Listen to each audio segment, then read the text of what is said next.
ہمارے پاس دو ہی چیزیں ہیں، کتاب اور سنت، کہ اللہ نے ہم کو کتاب دی ہے قرآن پاک اور سنت دیا ہے کہ اس پر عمل کرنے کا یہ طریقہ ہے، تو ہماری تو یہی پونجی ہے کتاب اور سنت، کہ کتاب پر عمل، وہ سنت کے ذریعے سے معلوم ہوگا کہ کتاب پر کیسے عمل کرنا ہے۔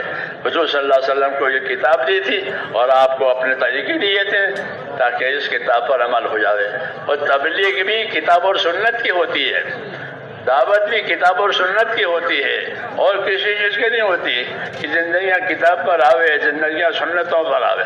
ہاں، اس کے لیے پہلے جو طریقہ کار اختیار کیا جاتا ہے وہ تو استدعا پیدا کرنے کے لیے ہوتا ہے۔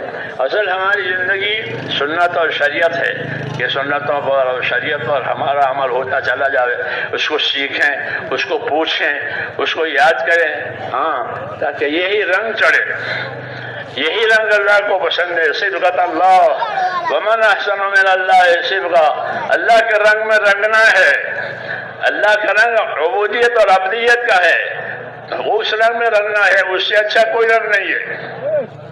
وہ یہی مقصد ہے نبی کی دعوت کا، نبی کی تعلیم کا، کہ بندگی اور عبدیت زندگیوں میں آ جاوے اور اسی پر اپنی زندگی گزارنا اور اسی کو دنیا میں لے کر چلنا چلانا اور امت میں اسی کو زندہ کرنا، یہ کام ہے اور یہ بڑا کام ہے۔ اللہ کی نصرتیں اور مددیں اسی سے آتی ہے۔ ان تنصروا اللہ ینصرکم، کہ اگر تم اللہ کے دین کی مدد کرو گے تو اللہ تمہاری مدد کرے گا۔